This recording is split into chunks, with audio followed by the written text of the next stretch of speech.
This Sunday edition of Breeding to Win comes from the wonderful island of Mauritius. And yes, the Breeding to Win team are out here. We're currently underway with a three-part documentary series highlighting and focusing on the special racing environment here. We've been to the Maiden Cup and we'll be bringing you a whole documentary pertaining to the lifestyles here for the jockeys, for the trainers, and also the wonderful atmosphere that is brought to you on a Champs de Mars race day. But tonight's show, we've got plenty in store for you as well, and we'll be starting off with an interview with Luke Ferraris with Julie Alexander. We chat about a couple of stallions from Freeman Stallions, and we also look at Captain of All, and Fiona Ramsden will be joining me shortly to discuss what so far has been a very interesting trip out in Mauritius. Hello, Grant. Hi, Fee. Obviously enjoying a walk on the beach? Yeah, absolutely beautiful. It's a smashing morning and the temperature's just right. Now, you've enjoyed your Maiden Cup experience that was on Sunday. What a crowd. Oh, absolutely phenomenal. I have never seen a crowd applaud a winner like that in my life. It was just unbelievable. Really gave me goosebumps. And the chanting of his name as well. We don't get that back home. No, it was absolutely superb. A really good day's racing. In fact, we've had a fabulous time since we've been here. We've seen all sorts of different aspects of the racing industry, from retired horses to training them, and it's been absolutely wonderful. And the hospitality has been second to none. We've still got a few things on the agenda here because you guys are staying on for the South African race day that's going to be happening on Saturday. Looking forward to that? Yeah, that's going to be really exciting. A lot of the South African owners and trainers and connections are coming out, so that'll be lots of fun. There'll be lots of familiar faces, and I think it's going to be a really good day's racing. Highlight for you so far of your trip? I think the Maiden Cup was absolutely brilliant. It was a really good day's racing. I've never seen a crowd like it for a small racetrack, and as I said, just the cheering for a winner was just absolutely out of this world. Right, what's on your agenda today? You're still here for a couple of days, and you and Wayne are going out filming again. What's on today's agenda? Yes, we're very lucky to be going to visit a lady Moira today. She's got a retirement home for racehorses, which I'm really looking forward to. She loves her horses and she's got them running around in paddocks, so that's going to be exciting in a totally different aspect. And we're going to take a look at what golf courses are on offer here in Mauritius, and yeah, we've got a lot more plans for the rest of the week. We've got another training centre to go to, so we're really busy. Fantastic stuff. We've got a busy show for you as well, but that's going to be back in South Africa, where Julie Alexander took time to catch up with apprentice Luke Ferraris.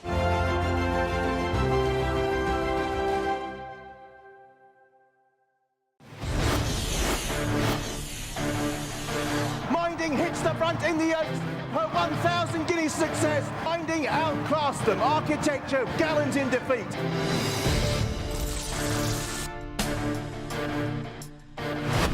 It's coming with a challenge and moves through into second. And it's Tarzan who has won the Investec Derby.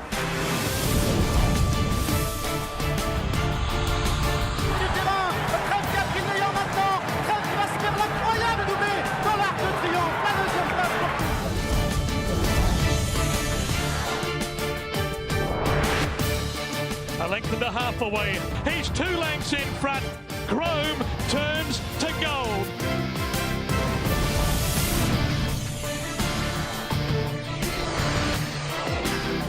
Smart Call wins the Jambi Mip.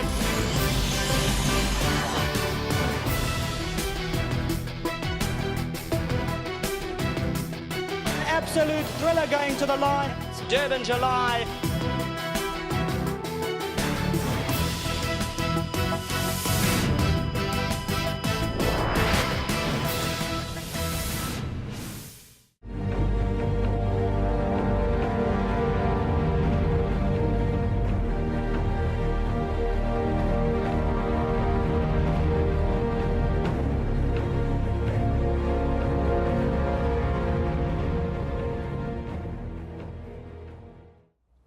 A young apprentice who started his career end of last year has taken the South African horse racing industry by storm, and he certainly has been stepping out the winners of late. It's Luke Ferraris, who's been travelling around from Durban to Johannesburg. He's been riding winners across the country, and it's my pleasure to catch up with him this afternoon here at Turffontein Racecourse. Luke, welcome to the Breeding to Win show. Thank you very much, Julie. Right, now tell us firstly how this all started for you. Obviously, growing up in a horse racing family, it was already running through your brain, your veins, but why all of a sudden a jockey and not following in the same footsteps as your father and grandfather and becoming a trainer? It all really started out back in home in Hong Kong, where before school my dad would wake me up before, not intentionally, but while he was going out the door to work. And then one day I wanted to go with him, and ever since that I haven't really looked back. So obviously going to the track in the mornings caught your appeal, and that's what actually attracted you to racing. It was the preparation, the gallops, sitting on the pens with Craig Benton, and yeah, I sort of just took an interest to it and haven't really had a passion for anything else. When did you first start riding horses? As long as I can remember, really. We used to do pony school in Hong Kong, and it all kind of set alight when we went on a holiday to Zimbabwe, and we were riding on the beach, and that's where it really hooked me. So you thought, well, I'm not going to do what my dad does. I want to do something totally different and actually ride these horses in races.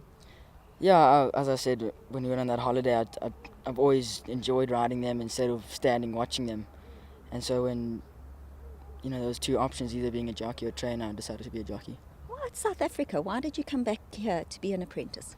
Oh, it's the best place to learn, in my opinion, and in a lot of other people's opinion. They've got people marketing the place like Douglas White and all the greats, Felix Coetzee, Anthony Delpeche, Anton Marcus. They've all really marketed the place well, and to come overseas and hold their ground, it really says something about the academy. And just wanting to be like them, so obviously the roots were from here. Has it been a bit of a change for you coming back to South Africa from Hong Kong? Well, I came back to boarding school when I was 10 in Grahamstown, and so it hasn't really been a change. I've been away from home since young, and so going to the academy has just been something I love doing.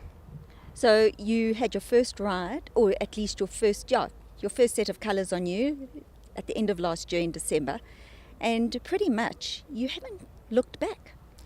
No, obviously I've had the full support of my grandfather, we've done well together so far, and no, long may it continue. But it's just been an amazing journey, and look forward to the rest of it.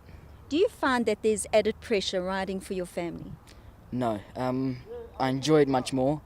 I enjoy riding from the way the horses are prepared. It fascinates me how well he turns them out, and we pick and choose our races well. So when he does give me instructions, they aren't impossible to follow.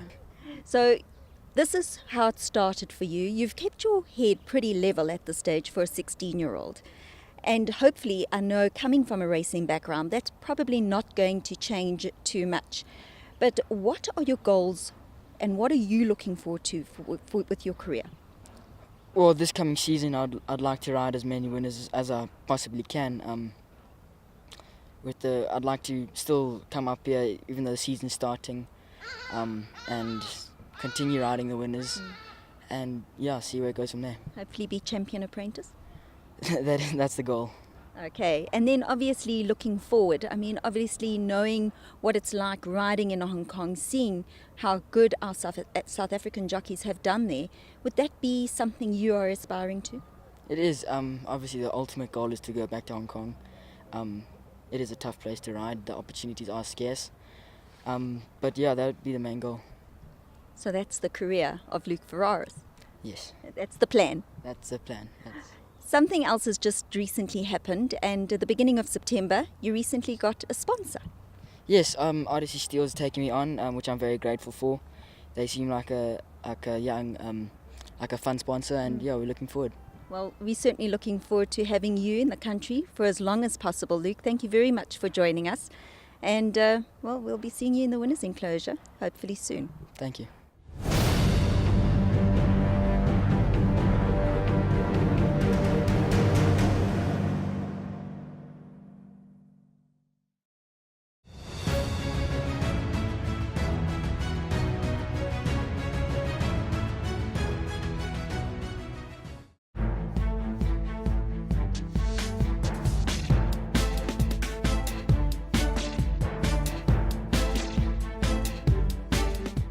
Well, John Freeman is one of our sponsors on the Breeding to Win show, and we're going to be looking at two of his stallions from his portfolio on this show. And it's Do It Again by a length and a half. Do It Again shakes the ground beneath him, and Do It Again has done it.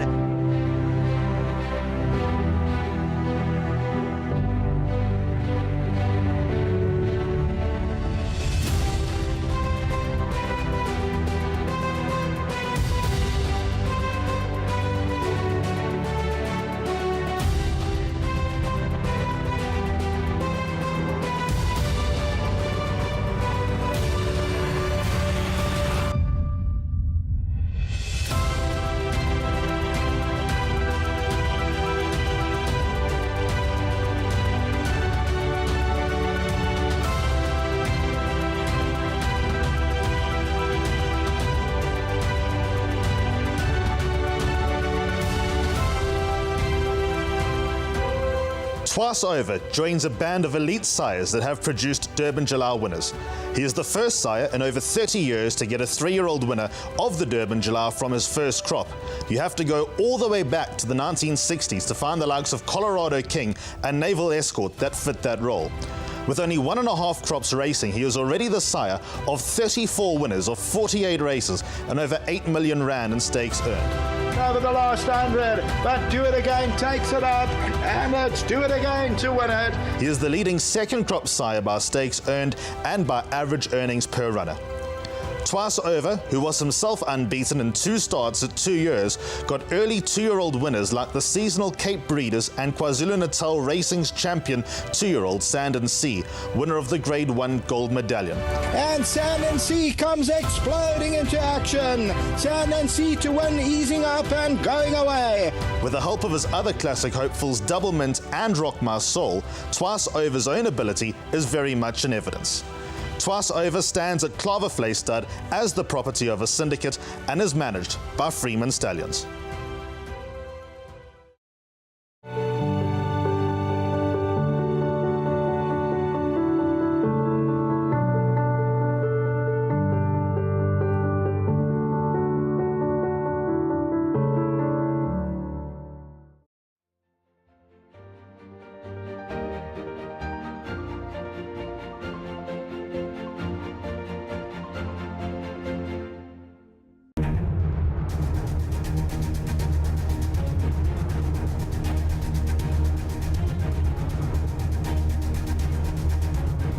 Wiley Hall is the only multiple Grade 1 winning son of Australia's undisputed king of sires, Redout's Choice, at stud in South Africa.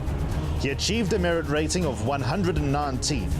A versatile performer who beat Turfentine 1400 metre course specialist White Line Fever at Grade 2 level and also won the Turfentine Stallion Making Grade 1 South African Derby.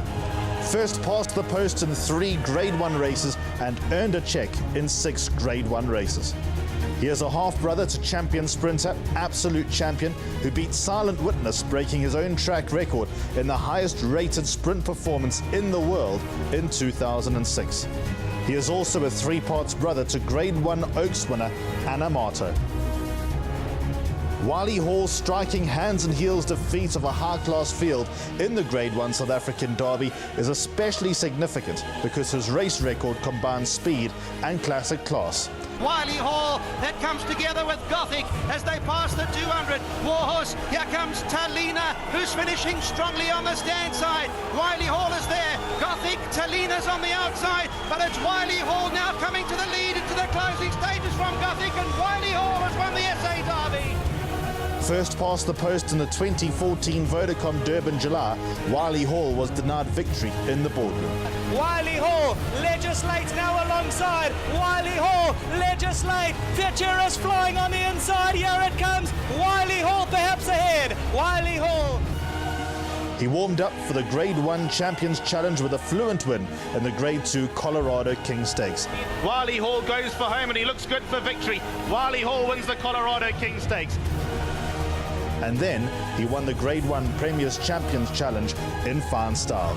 But it's Wiley Hall on the stand side, half the deficit, no worries. Matchmoo tries hard in the closing stages. Wiley Hall, Matchmoo tries hard, but she's not going to get there, and Wiley Hall beats Matchmoo. Wiley Hall's triple champion sire, Redout's Choice, is the undisputed king of Australian sires. Wiley Hall earned a cheque in 10 stakes races, including 6 Grade 1 races.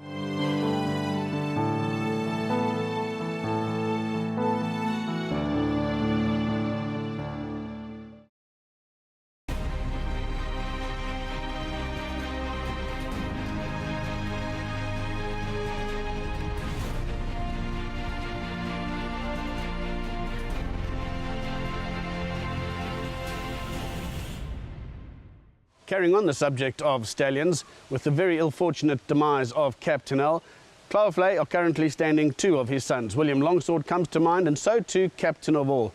Big word out on Captain of All. He's sold pretty well at the recent yearling sales, and there's a lot of good words going on about him from the various trainers' ranks. Let's find out a little bit more about this wonderful son of Captain L, who was one of the highest time form rated horses in the country at 126.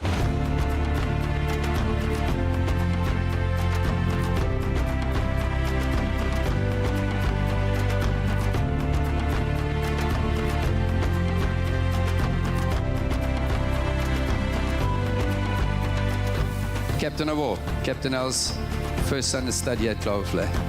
I got an email from Alan Porter of Trunix just to remind me and tell us that, are we aware that we have the fastest son of Roberta in the world? What's been great about Captain of All is that in his first 3 seasons, he's covered 356 mares, which equates to 119 mares a season.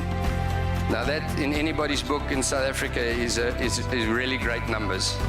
The reports that we got out of the meeting today is that there are a number of trainers that are really excited about their Captain of Alls. Apparently really good temperaments, and they've got really, really good actions.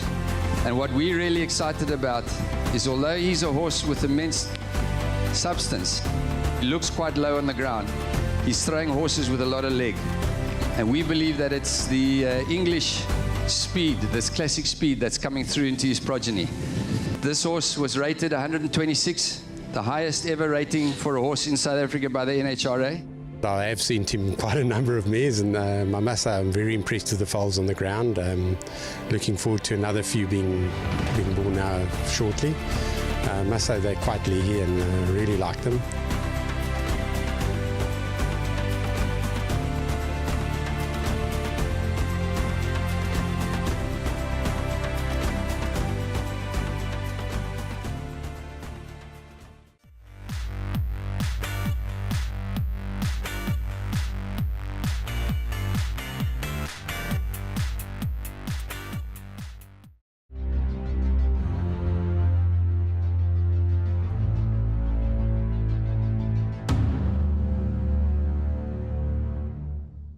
Well, Aventure have been having a very successful foal walk the last few weeks. It's been well attended and it's been lots of fun. And Keret Fourie went out to catch up with Pippa and film last week's foal walk.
Well, that's a wrap for this edition of Breeding to Win. We certainly hope you've enjoyed what we've brought to you, and looking forward to bringing you the 3-part Mauritian sequel coming up in the next couple of shows. Fee, you're lucky enough, you're staying on till Sunday. I'm unfortunately having to go home. Yeah, lots more filming to do, so it's going to be a super exciting week. We're lucky enough to get a trip on a catamaran squeezed in as well, so yeah, lots of fun, and of course another really, really big race day, which I'm super excited, and then it's be lovely to see all the South African folk. It's going to be a great week. Well, you're on the catamaran with Phil Giorgio and his team. That could be interesting to say the least. Just hope you get back off the catamaran as well. But thanks very much, you've done for you and to Wayne what we've been filming here. It's been a very hectic 3 or 4 days, and I'm sure what we bring you to South Africa is a very well-informed documentary on everything that happens and everything about Mauritian racing. Good night for now.